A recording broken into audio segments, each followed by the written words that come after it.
Hey everybody, I want to talk for a minute about some wall repair. I had a scont that was hanging up on the wall here with a tiny little nail. This was back before I knew what I was doing hanging stuff. Obviously you don't want to use a pin nail to hold anything of any kind of weight. It took me years to figure that out, but I went back and replaced this. It's got a plastic wall separator inside the drywall because there's no stud here, and a screw which widens that out on the other side. So it will hold that weight now, it's not going anywhere.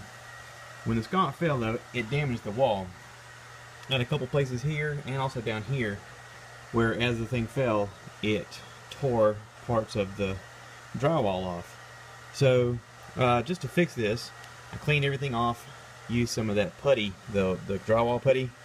It goes on pink and dries white. That stuff works really good. Put it on here, sanded it down. I started noticing little tiny imperfections in the drywall, and I started like smearing it on other things. On the side of this here, I found a lot of little tiny pits. And then I started looking around the corner and saw little tiny pits. And my wife came in here and she's like, "What are you doing?" You know, it's one of those things when once you get started doing something, you start doing a whole bunch of other stuff. So it turned into a whole thing. Anyway, I went ahead and taped this off. This is the white trim around the border. I want to tape that off so that no paint gets on it. We have some replacement paint, and I'm just going to go through the process of repainting this. Okay, I realized that was the wrong paint color. It's a bit brighter, more like a candy apple. Has too much yellow in it, just too bright. So I'm going to need to figure something out to figure out how to get the right color to them so they can match it. My wife said she talked to them and they said that if we cut a piece of the drywall out and take it to them, they can match it out. They can match it. Like just take out a chunk of the drywall that they said half the size of a business card. So I got a razor blade, and I'm gonna see if I can get a piece off. All right, option two. I cut a piece of the wall out. I'm gonna take it with me to the paint place and see if I can find a color that matches. I'll patch this up when I come home. Anybody notice the difference between these two?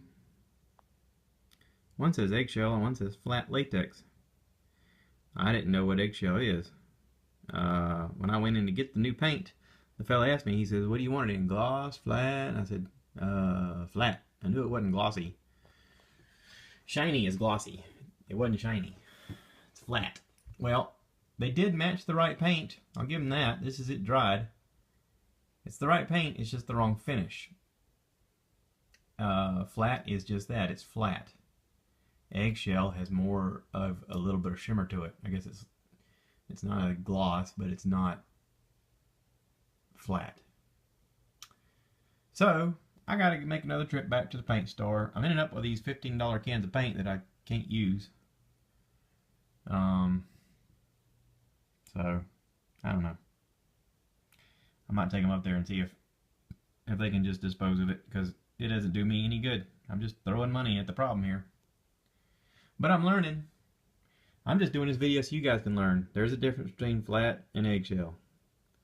If you go to the paint store, ask them, "What do you suggest?" Or do this. Call your wife, because your wife is the one that had the conversation with the guy and got the eggshell to start with. And it's probably in their computer system that you need eggshell. So, there you go. Off to the paint store I go.